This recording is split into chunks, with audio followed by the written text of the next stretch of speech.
And we are live and we are back. What episode is this? Oh snap! Hold on, y'all. There we go. Now I got it. My bad. Always technical difficulties.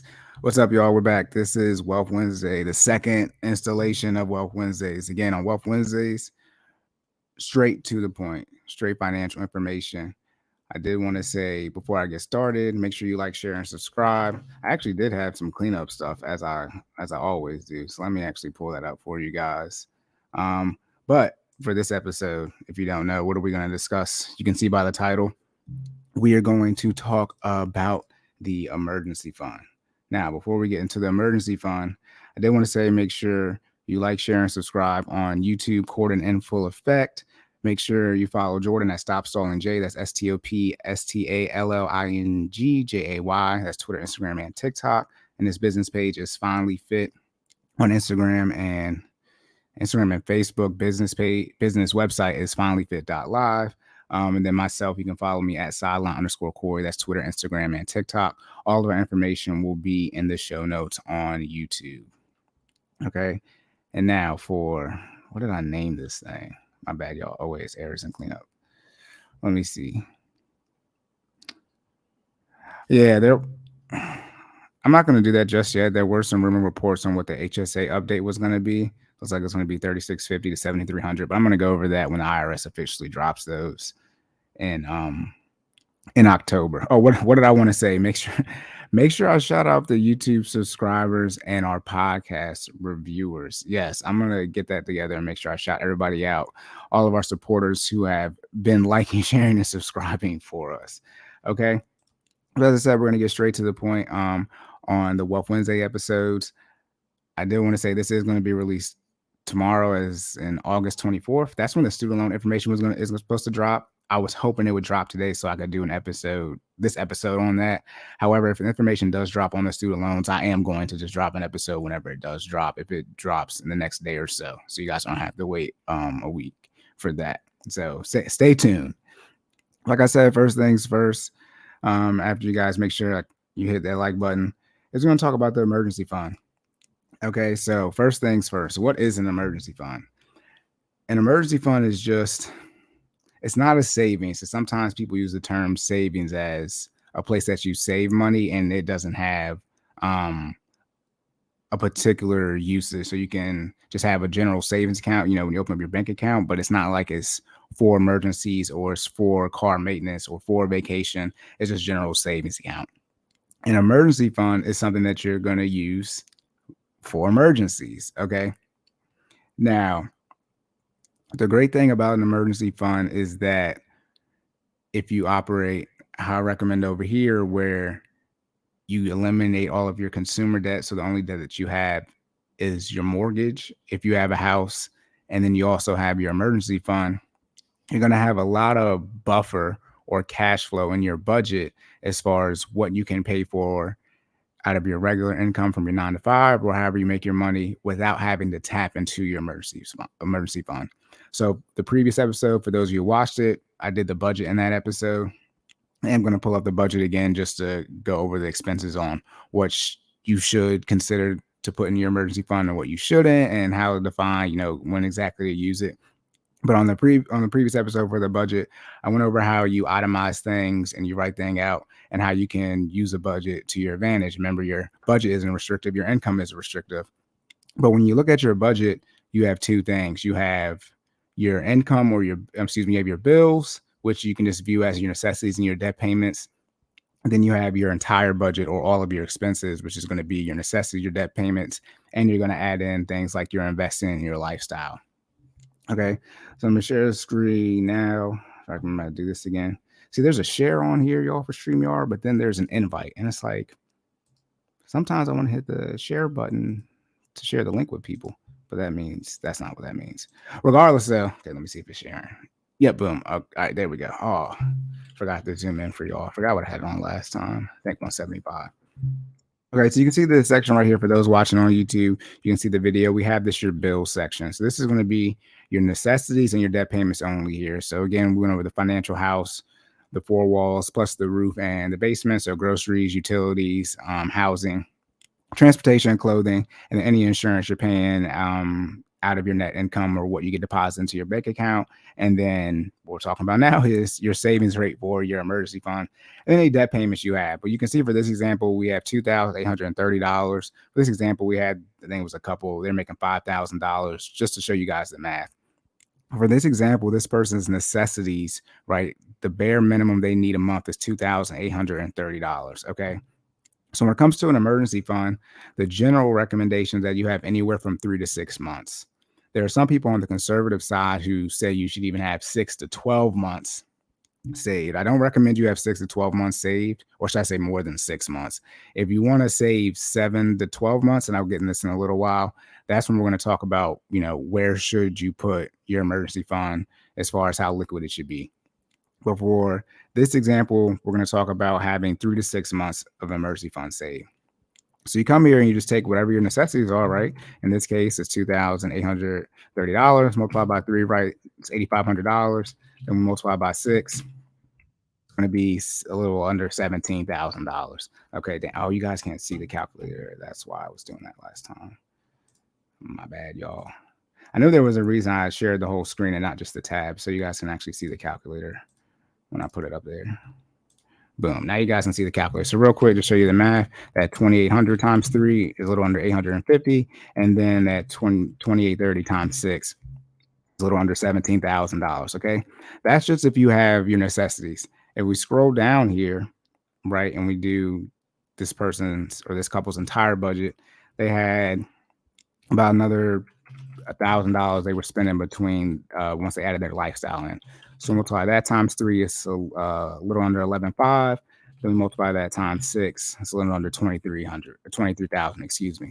So this person's emergency fund would be anywhere between let's just call it $10,000, right? 8,500, anywhere from $10,000 to $23,000. So anywhere from $10,000 to $25,000. For most of you, that's where you're going to want your emergency fund dollar amount to be if you take the traditional route of the 3 to 6 months of expenses. And regardless if you classify your expenses as just your necessities and your debt payments, or you consider your entire budget.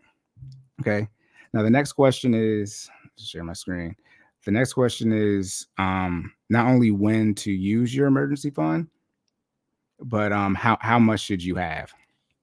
So for 3 months, let's say you're a family in this situation, if you're going to operate on 3 months, you're going to need to have stable income in place. If you have, let's say you're married and you have a kid, right? Family, because you just be married with no kid. But you're going to need to have stable income in if you're going to operate on the lower income spectrum, or excuse me, lower emergency fund spectrum as far as months. If you're going to have 6 months, then that would be people who may not have steady income, or they may fluctuate as far as how much they get paid. They might get steady as far as, they're always going to get paid, but how much they get paid each month or every 2 weeks, whatever is a different dollar amount. There are some people who are like actual contractors where, let's say they just make, for example, $100,000 in a year, and that's what they make. But what they get paid every month varies completely. I remember working at the credit union, there was a situation like that where this lady, her husband did make a good amount of money, but that's what he made a good amount of money in the year. And as a contractor, when that contract, he was doing work, but until that contract actually got fulfilled from a financial standpoint, he didn't get paid. And so, he would essentially get back pay a lot of the couple of weeks or the months that he would miss. So that's how you generally want to look at it from a 3 to 6 month standpoint. If you're single, you can operate on something like 3 months because the theory would be you have less expenses, quote unquote, and you're less people that you're responsible for.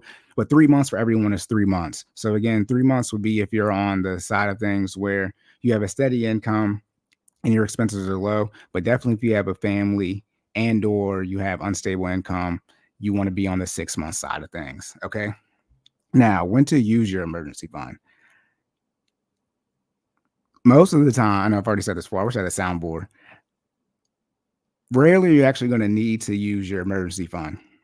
The reason I put the insurance part in the financial house for the roof or the fifth thing is so that you make sure you have the proper insurance in place before essentially you start getting out here in these streets and doing wild things like you do. A lot of the reason y'all struggling financially because you're underinsured and then you went out the country or something crazy like that and your insurance couldn't cover your medical bills. You should have stayed your ass in the house. Regardless, though, you want to make sure you have the proper insurance in place because your insurance is going to be really your first buffer as far as your emergency fund. If you're in a situation where you have great insurance and something happens to you, hopefully this insurance premium you've been kicking out all these months or even all these years, depending on how often you use your insurance, it should cover a lot of, if not all, of the expenses, right? Everybody's deductibles are different with the health insurance and things like that. But you need to have the proper insurance in place to create that first initial buffer. Okay. Then if there is a situation where you actually need to use your emergency fund, well, Cory, what is that? The main thing would be obviously, right, if you have a medical issue, a significant one, you're gonna have to kick that out. The great thing about medical expenses, even in the United States, they are high. Most of the time, you still get treatment. Okay, especially if you go to the emergency room, you're usually still going to get treatment. The question is, how much are you going to have to pay? Okay, so if worst case scenario, you can just treat the medical bill like debt, and then you handle like the debt payoff method, which I'm going to go over maybe not next, probably not next episode with the student loans, but probably following the student loan episodes. But medical situation, right? If you're in a situation, let's say you get in a car accident, right? If you get in a car accident and you're fine physically, your car might not be fine, but you're fine physically, and obviously if it's another car involved, the other person is fine physically, that's not an emergency. If you have a $500 deductible, you should not need to tap into your emergency fund for that. It's not an emergency, especially now with Uber and Lyft, right? There are multiple ways for you to get around, but you shouldn't need to tap into your emergency fund for that $500. One, because it's not an emergency, right? And two, remember that cash flow I talk about, that sixth part of the financial house, that 20% you should have in leftover amount after you pay for just your necessities and debt payments. You should be able to cash flow those little things. And like, again, for me, when you're finishing off having that emergency fund in place, you shouldn't have any debt besides a mortgage. So you should be able, one, you own your car outright. So you'll be able to set your deductible to what you want it to be. So yes, you can increase your deductible to, let's say, 1,500, 2,000, 2,500, and lower your monthly premium. But then if you do get an accident, you have to kick outright that couple grand. However, you have more money back into your budget to help you cash flow some things. But let's say you even just keep it at the $500. Most of you, your $500 deductible, which is what it is if you have a loan on your car. Some of you, your car payment is more than your deductible for your car. So by paying off your car loan, you're gonna be able to pay for your deductible, right? You shouldn't have to tap to your emergency fund because you're already kicking it out every month with your car payment. Okay. And then even the next one would be some type of major issue with your home, okay, that isn't covered by insurance. So let's say again the roof, right? Insurance for the financial house. But if you need a new roof, right, and it's $20,000, your insurance should cover that. Now, one of the issue is insurance can take some time, right? Because it's insurance. But from a net things as far as financially, if your roof is $20,000, yes, you can pull from your emergency fund right away so you can get your roof right as soon as you can get it. But eventually, the insurance company is going to give you that $20,000 back. So technically, you didn't use your emergency fund. Obviously, if you have something like a hot water heater go out or your AC, something like that, that may not be covered with your insurance, you should be able to cash flow that again, a couple $100, even if it's $1,000, right? Even though hot water heater isn't going to be $1,000, but they're a couple $100. Actually, this is why. Let me share my screen. Let me get back on the internet since everybody be think I be lying with some of the stuff I be saying. Hold on, let me share my window again. We're gonna see how much it is for a hot water heater, and like y'all gonna let me know. I gotta be careful sharing my screen. Y'all gonna see my search history. That's how much is a hot water heater. I lied. Wait, national average cost to replace. It says a 50-gallon hot water heater. What does 50-gallon mean? Now you guys can see I'm out of my expertise. We got 40-gallon. We'll go 850. Okay, yeah, my bad. I'm looking at it right now. I missed it. This is why you look at the first thing on Google. It says $279, right? And the 31, yeah, for 3 to 4 people is 320 to 2,200. So on the higher side of things, you might be kicking out a couple grand. But again, logically, if you have a house that has appliances that cost more money, hopefully you make that income, right, to compensate for that. There we go, covering myself. It can run you a couple grand. Wait, tankless. Oh, well, you got a tank price and a tankless price. So I guess it all depends on what you got. Okay, but for most of you, it's not going to run you a couple racks to get your hot water heater in place. Now, something like some AC, if you need a new AC, yeah, that's going to cost you some money. But again, AC, if you need new AC right away, you can justify that as an emergency fund issue if it's, middle of July, August, like right now. However, if you're in a situation where you have no debt, that might be something that you can cash flow right out your budget. If you have no debt and you add up your debt payments, that should be probably roughly enough right there to kick it out. Okay. Now, the last and final thing, again, like I told you, these gonna be straight to the point. All right. What is an emergency fund? Right. 3 to 6 months of expenses. It's where you're going to have money set aside for emergencies, when to use your fund to find emergencies. Again, like I said, you're rarely going to truly need to use your emergency fund. Something like, say your tires blow out, either you have, a savings account for your maintenance, or you should already just be in the mindset, I'm going to need new tires, right? Car maintenance isn't an emergency. Okay. Now, if your engine blows, that's different. That's a brand new car, right? But all the other maintenance, for the most part, is maintenance you're going to have to do at some point in time. It's not a shock that you need new tires at 70, 80,000 miles. Some be like, oh, no, this emergency. No, you need to properly plan and do your budget, right? And lay out your finances, understand things when things are going to come up. Okay. Now, the last thing is, where should you save your emergency fund?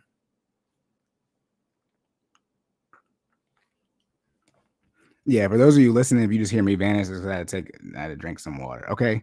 Where should you save your emergency fund? Now, this one, as time has gone on, as I've seen more opinions on it.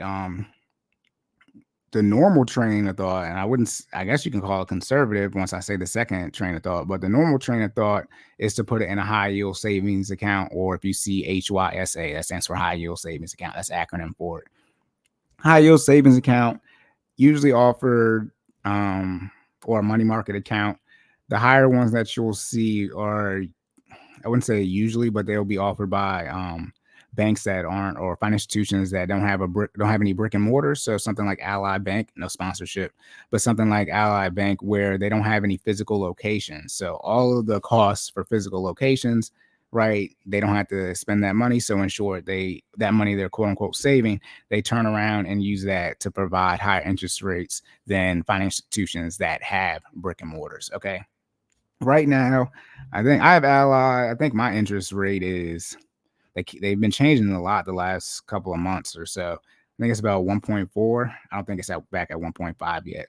But the interest rates are subject to inflation. So they are able to change them. So as inflation goes down, your interest rate goes down, and as inflation goes up, your interest rate goes up. Okay.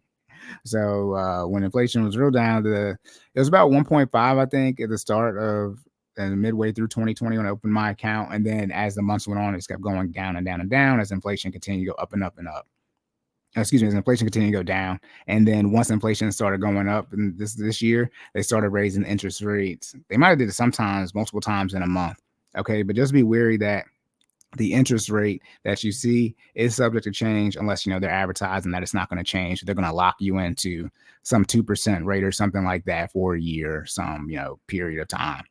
The higher interest rates are usually going to be, I would say now, above 2% as of August 23rd, 2022, the time of this recording. They're definitely going to be above 2% if you're looking for it. But I would say it doesn't matter how much interest you're getting on your high yield savings account, whatever your emergency fund is.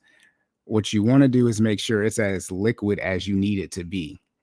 Okay, so if you need to be able to access your money right away, then you need to make sure it is that liquid. Okay, to where it's in a bank account that you, if you want, not that you should, but if you want to have debit card, right, check writing privileges on it, you have something like that, online transfers, whatever your qualifications are as far as you've been able to access your emergency fund, you need to make sure those boxes are checked off first versus trying to make sure you get the highest interest rate possible. As a word from the wise, the interest that you do earn from your savings account, you are required to put that on your taxes for your 1099, the interest one. And speaking from personal experience, I forgot to put, I had like $15.06, and I forgot to put that on there. The IRS sent me a fee in the mail a couple of months later after I filed in 2020 for like $43.46. So almost 3 times the amount. Anything over $10 you're required to put on there, and that's total between I believe all your accounts. So just be wary that if you do get out here, something has a whole 1% extra, right, you're at risk if you get to put it on your taxes of paying 3 times, relatively speaking, of what you earned in interest that previous year when you do file your taxes.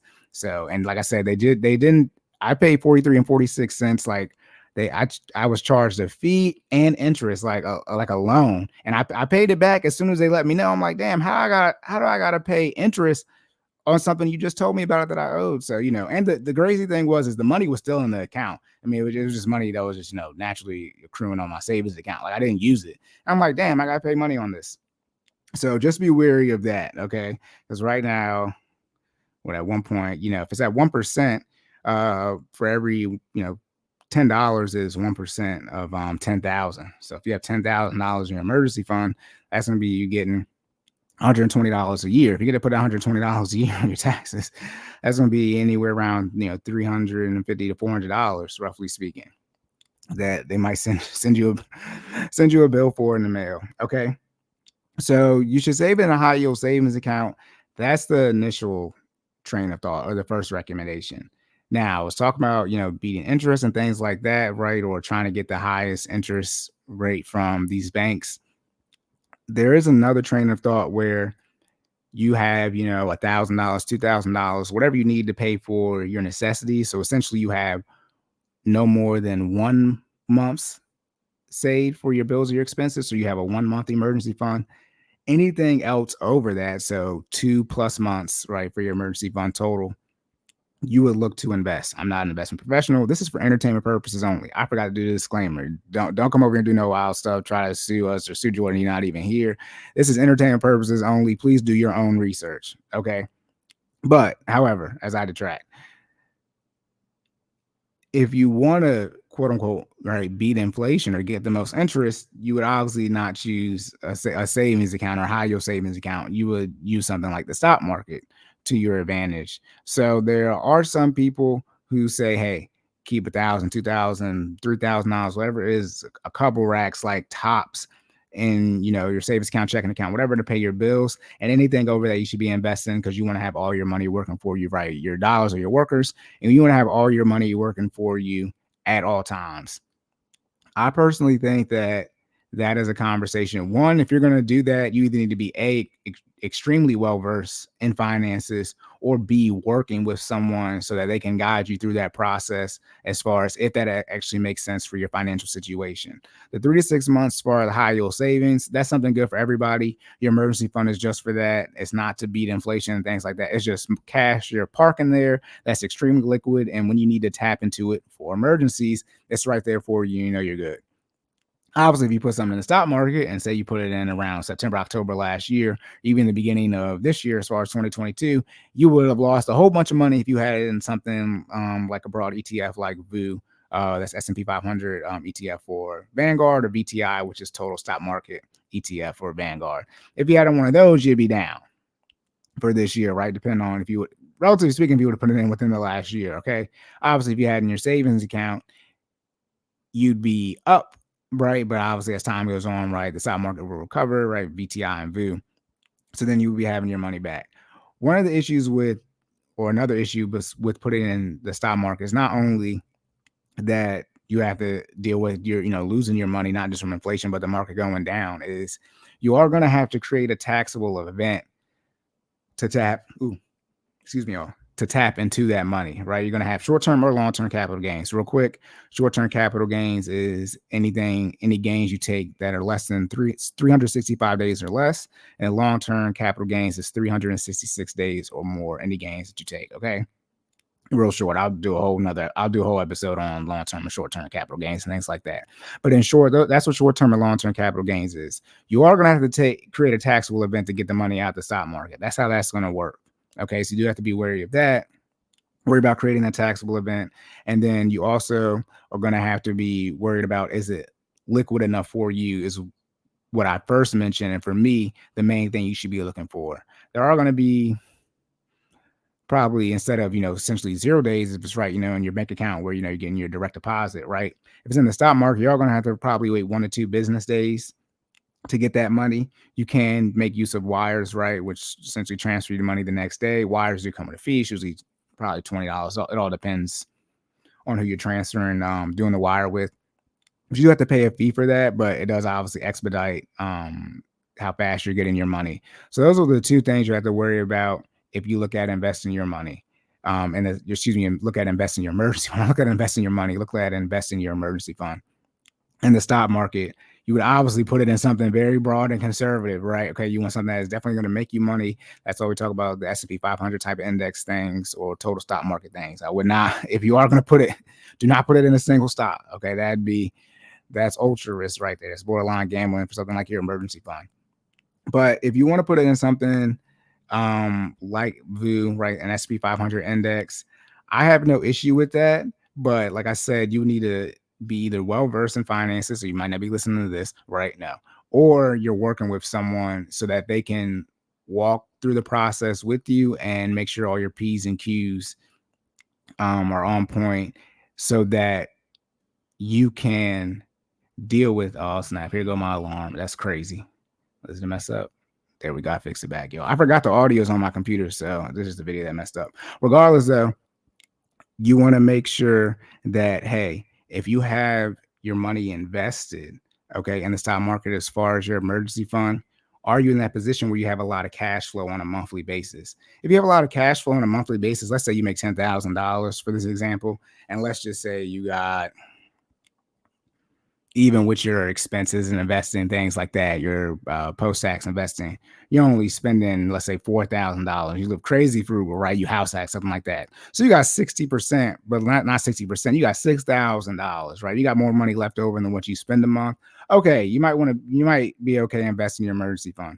But if you're in a situation where even if you have no debt, you just have the mortgage, you still only got, 10 to 20% left over after you pay for everything. Now, if you just pay for your necessities and your mortgage, but after you pay for everything out of your budget, you probably aren't going to be in a position where you have enough cash flow to where you might not need to tap into your emergency fund. Because obviously, if something like your AC does go out, those things are in that $1,000, $2,000 range that do need to be fixed right away.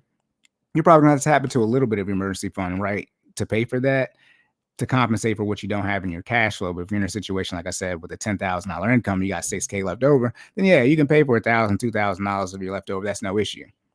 Okay. So you want to first assess where you're at financially if you want to take the investing in the stock market route. And then if you're in a situation where you got a lot of cash flow, you can look into investing it. Then I would also say a third check you can do is as time goes on, as you build more wealth, your life gets more stable. So you're done having kids, right? You, not that there's ever a forever home, but that you sort of settled on where you're at, right? You know what school district you're going to be in, things like that. As your life gets quote unquote more stable from a financial standpoint, you have less changes in your budget, right? You have, okay, we know what we got the 401k set up, we got the Roth IRAs, we got the 529s, custodial accounts, we have everything pretty much set up for our budget. We know our budget's not going to change that month. We got the vacations put in here, et cetera, et cetera.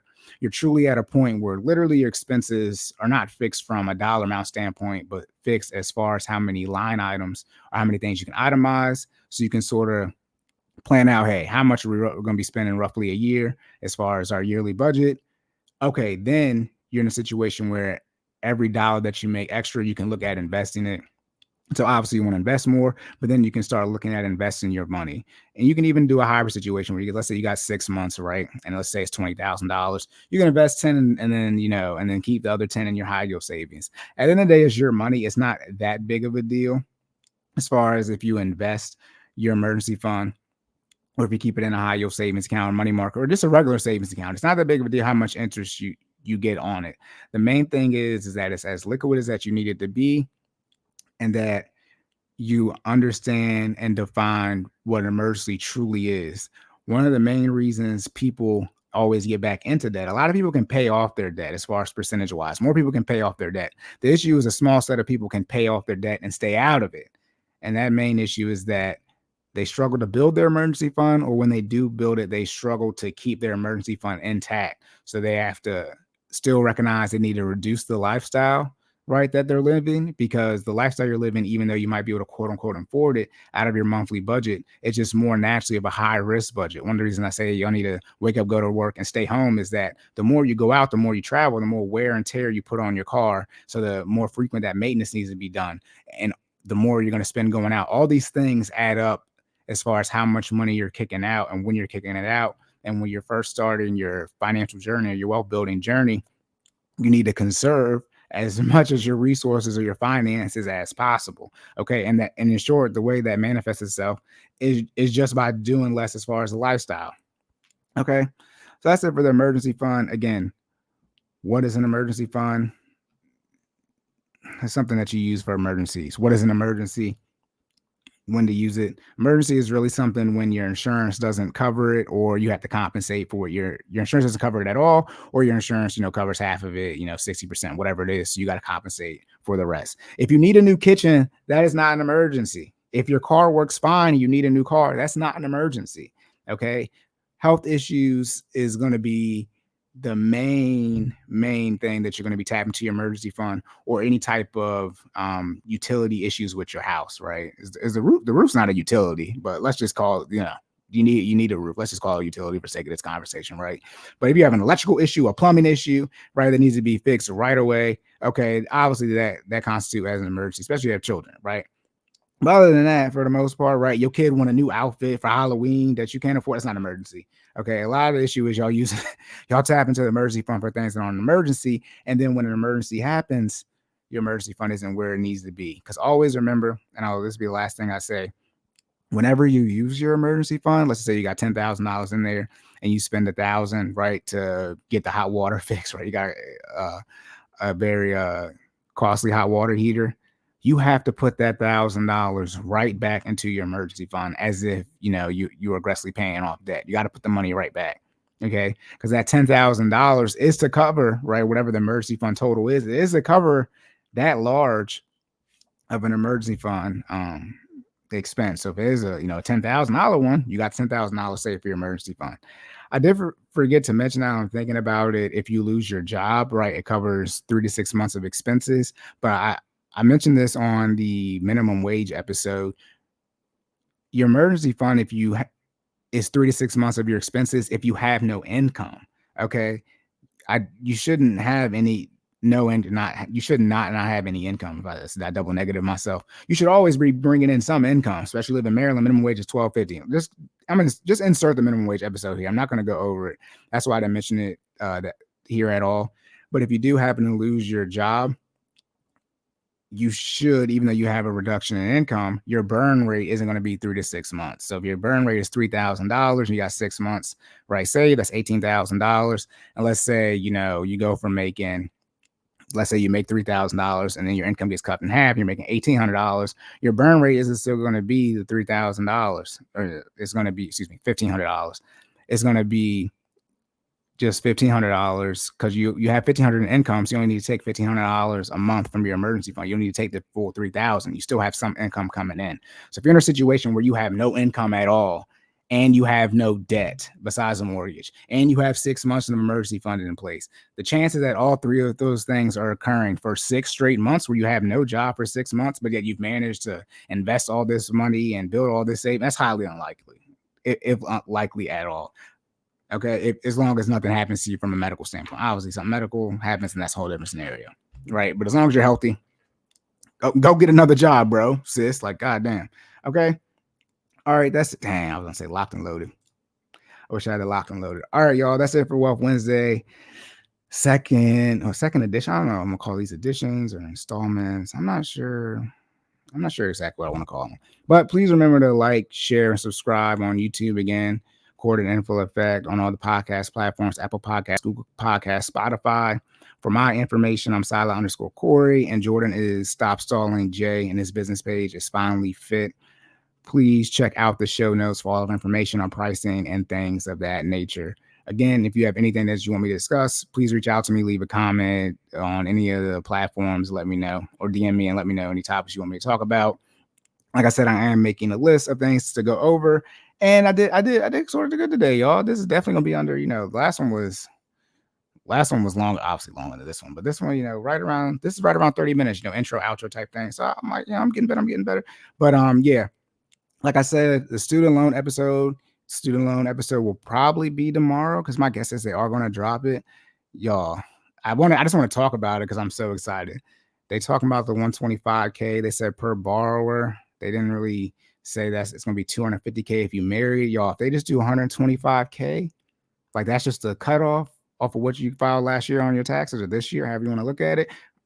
Internet's gonna be on fire. It's gonna be sort of like if Drake like if, it's gonna be like if Rihanna dropped her album, but like and Drake it's been like everything that you can imagine happening at one time for the internet. That's what's gonna be like. They drop it when, not if. They're gonna drop it, whether they push it back, forgive it, anything like that. My guess is that they're definitely going to push it back to the beginning of next year, January 1st or whatever the first business day is of next year. I've always been saying that.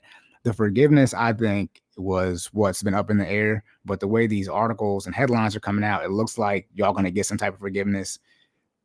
Excuse me. But like I said, they watering it down or throttling it down to where they're going to put something on as far as an income cap, like with the stimulus check. So now the question is, who really gets the forgiveness? It's going to be very interesting. Okay. But all right, y'all. That's all I got.